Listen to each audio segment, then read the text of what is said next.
Bonjour à tous, ravi de vous retrouver dans un nouveau JT des Voironnais. Vous cherchez peut-être un job pour cet été, alors ne ratez pas le mercredi 4 avril le 8e Forum des emplois d'été qui se tiendra à la salle des fêtes de Voiron. On en parle dans quelques minutes avec vous, Michael Dejam, bonjour. Bonjour. Et vous êtes adjoint au maire de Voiron en charge des solidarités, de la citoyenneté et de l'emploi. Tous vos conseils après le sommaire et l'actu de la semaine. À l'école du jazz, grâce au Voiron Jazz Festival, des enfants de tout le pays voironnais peuvent découvrir cette musique à l'origine de bien d'autres. Le groupe Va Mama participe à ces concerts scolaires. Quand on parle basket, il y a deux incontournables dans la région, la Tronche-Mélan et Voiron. Les deux équipes se retrouvaient pour un derby de National 1 samedi dernier. Et puis un agenda placé sous le signe du mélange des styles avec Sylvie Guillermin et Arash Sarkeshik, de la clarinette et des grandes orgues, et la framboise frivole de la musique classique qui fait pop whiz.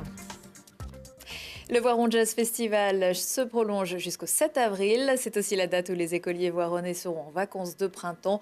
En attendant, ils profitent de l'événement pour découvrir cette musique qu'ils ne connaissent pas toujours bien. Laurie Baillet a assisté à un concert scolaire par le groupe Va Mama. Va Mama, c'est elle, Vanille, Marianne et Manon. Elles forment un trio d'improvisation plutôt jazz qui s'adresse aux enfants. Elles font partie du Voiron Jazz Festival et font la tournée des écoles de la maternelle au CM2. L'idée, c'est sans doute d'aller semer dans les écoles des notes de musique au printemps, de façon à ce que ça pousse et que éventuellement ça donne aux enfants l'envie de faire de la musique et bien sûr du jazz. On les voit swinguer, on les voit claquer des doigts, taper des mains et bouger, jouer des instruments de façon fictive. Il y a presque autant de spectacles dans la salle que sur scène. Va Mama travaille sans cesse sur la mise en scène de son spectacle, sur la dynamique, la gestuelle, pour satisfaire un jeune public exigeant. Moi, ce que j'adore personnellement dans les spectacles jeunes publics, c'est vraiment être en interaction avec les petits, avoir leurs questions, leurs réponses. Et puis aussi, c'est très bête, mais les enfants ne sont pas encore polis. Ce qui nous permet en tant qu'artistes de voir tout de suite si ce qu'on fait, ça plaît ou pas, et de pouvoir du coup retravailler assez vite et améliorer très vite le spectacle. Ce qui n'est pas toujours évident avec les adultes. Verdict, les enfants. Bonjour, je m'appelle Amy. Bonjour, je m'appelle Eugénie. On a écouté du concert de jazz. Moi j'ai bien aimé parce qu'ils chantaient bien et il y avait du rythme. J'ai bien aimé quand elles ont improvisé en big box. On a bien aimé les instruments, genre le xylophone, le violon et tous les instruments. Moi j'ai bien aimé quand elles ont fait semblant d'être des robots. Quand ils se bagarrent, j'aime bien, c'est drôle. Le Voiron Jazz Festival, c'est au total 20 concerts dans les écoles et 2 groupes de musiciens professionnels. Va Mama et le trio de Michel Mandel, Yves Gerbelot et Emmanuel Scarpa. Un autre rendez-vous à ne pas manquer dans ce Voiron Jazz Festival, ce sera la finale du tremplin Big Band, toujours à la salle des fêtes, jeudi 29 mars. Tout le programme sur le site voiron-jazz.com. Revoir fleurir des commerces, c'est l'une des problématiques qui se posent à Voiron. Comme 222 communes en France, 3 en Isère avec Vienne et Bourgoin, la ville a été retenue pour bénéficier du plan gouvernemental de redynamisation des centres-villes. Objectif, développer une nouvelle offre commerciale ou accompagner les commerçants dans la transition numérique. Action Cœur de Ville, c'est 5 milliards d'euros sur 5 ans pour ces villes. Une opération qui pourra être engagée dès le printemps. Voiron est passé tout proche de l'exploit samedi soir face à La Tronche-Mélan dans le championnat féminin de basket de National 1. Le PVBC a donné du fil à retordre au BCTM qui comptait sur une victoire pour bien se placer dans les playoffs. Après avoir compté jusqu'à 8 points d'avance dans le 3e quart, les Voironnaises se sont finalement inclinées 64-59. Le résumé du match avec Fanny Chachat. Jusqu'au bout, les supporters auront tremblé. Les Voironnaises ont su mettre la pression sur l'équipe de Michael Corté qui jouait à domicile. Mais le BCTM renverse définitivement la vapeur dans les toutes dernières minutes. 64-59, c'est le score serré qui conclut ce derby sud-isérois en faveur de la Tronche-Mélan. C'était compliqué, on va dire victoire dans la douleur. Mais voilà, mentalement, on a su relever le défi. Et puis plus 6. Je pense qu'on n'avait pas envie d'avoir de regrets surtout. Donc on y est allé avec le cœur, on a tout donné et c'est bien passé. C'était une belle équipe de Voiron. Ouais, en face, il y avait une grosse équipe. Ils nous ont fait une défense qui nous a assez perturbés quand même. Et on a eu un peu de mal en attaque quand même, mais au final, on a gagné, donc c'est l'essentiel. La semaine prochaine, Limoges, vous êtes Ouais. à Bercy, vous y pensez? Ah bah oui, beaucoup.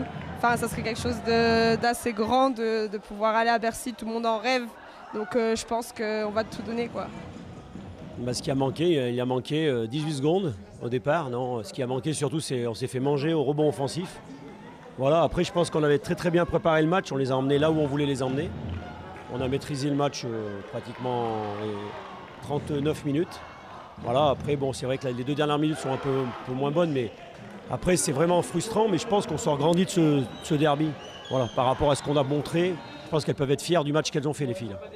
Voilà, je pense qu'elles peuvent être fières et je pense qu'on a montré un beau visage.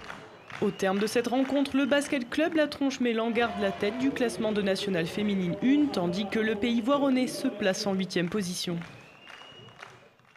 Prochain match pour le PVBC à domicile. Les Voironnaises recevront Monaco samedi 7 avril à 20 h au gymnase Chotard. Le Sauve, lui, n'est pas passé loin de la défaite dimanche à Géomartin.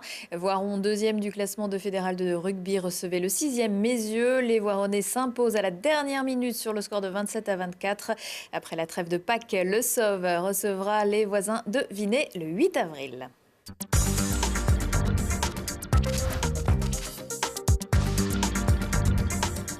Chercher un job d'été, c'est parfois comme chercher une aiguille dans une botte de foin. Heureusement, la Maison de l'Emploi et les villes de Voiron, Vorep, Moirans vous donnent rendez-vous pour un forum des emplois d'été le 4 avril à la salle des fêtes. Michael Dejam, je rappelle que vous êtes adjoint au maire de Voiron, en charge notamment de l'emploi. C'est d'autres casquettes, mais c'est en charge de l'emploi que vous venez nous voir aujourd'hui. Environ 400 jeunes sont attendus. La moyenne d'âge, c'est quoi ? De toute façon, c'est une manifestation qui est dédiée aux jeunes entre 18 et 25 ans. Donc il y a vraiment un panel qui s'étend des jeunes qui viennent d'avoir le bac ou qui viennent d'obtenir leur majorité à des jeunes qui sont étudiants et qui cherchent un moyen de se faire un petit peu d'argent soit pour leurs vacances ou soit pour faciliter leur année en tant qu'étudiant.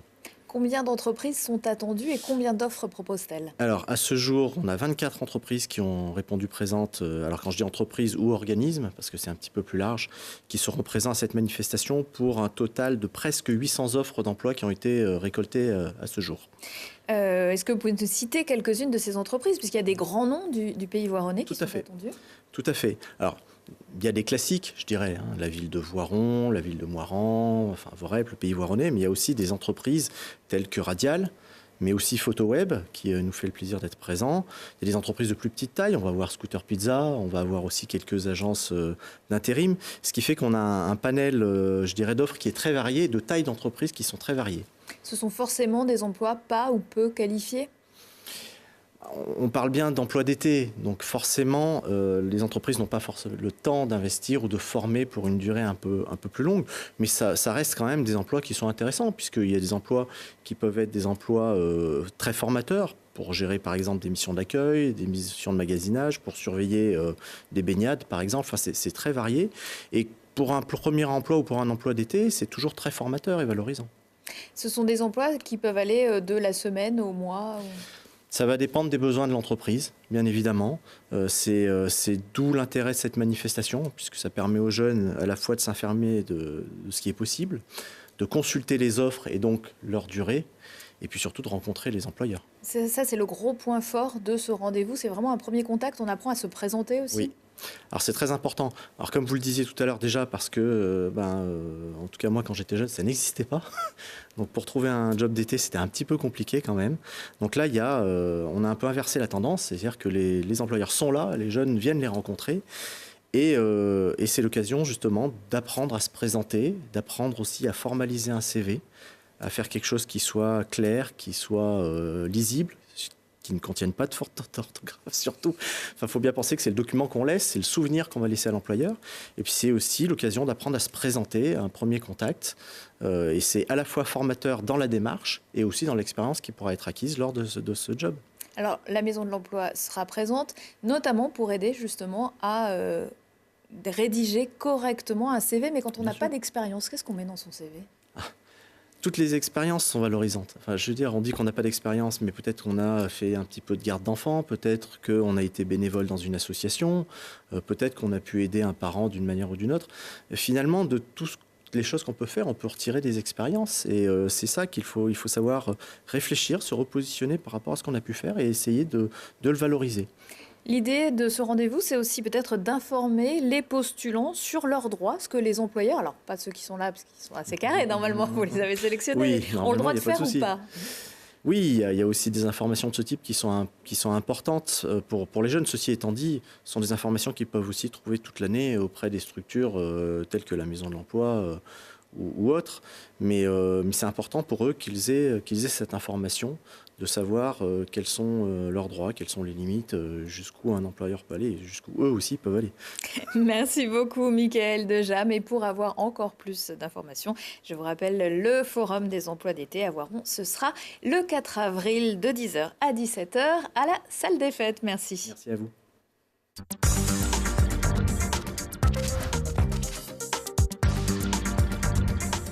Les oiseaux de notre quotidien seraient en train de disparaître. Heureusement, le spectacle Birds in the Branch est toujours programmé au Grand Angle le 4 avril. Encore une fois, la chorégraphe iséroise Sylvie Guillermin mêle danse et cirque en s'inspirant de la vie du saxophoniste Charlie Parker, surnommé Bird. Et c'est le musicien isérois également, Aresh Sarkeshik, qui interprète sa musique originale et mène la danse, un spectacle dans le cadre du Voiron Jazz Festival. Le public pourra rencontrer les artistes à l'issue de la représentation. En coproduction cette fois avec les Alléchantes et le Festival des Tours de Babel, l'église Saint-Pierre à Voiron accueillera le lundi 2 avril un concert clarinette et grandes orgues. Eyom est clarinettiste, Baptiste Florian-Marie Rouvrard est titulaire des grandes orgues de l'église Saint-Eustache à Paris et de Saint-Vincent à Clichy-la-Garenne. Une quête musicale du sacré sans distinction de religion. Les 30 ans du Cirque Plume, les 50 ans de carrière de Robert Charlebois et maintenant le 30 mars, les 100 ans ou presque de la Framboise Frivole. Avec ses anniversaires, le Grand Angle envoie de toutes les couleurs. Cachés sous le costume de concertiste, Peter Ebert sont de véritables fauves du burlesque qui font aussi participer le public à leurs extravagances.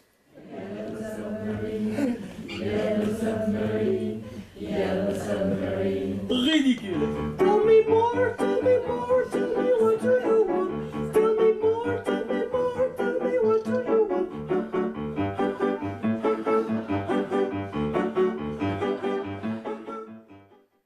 Et voilà, l'habit ne fait pas le moine. Retrouvez le JT des Voironnais le mercredi à 18h45 et 20h45, le jeudi à 19h45. Merci de nous avoir suivis et à la semaine prochaine.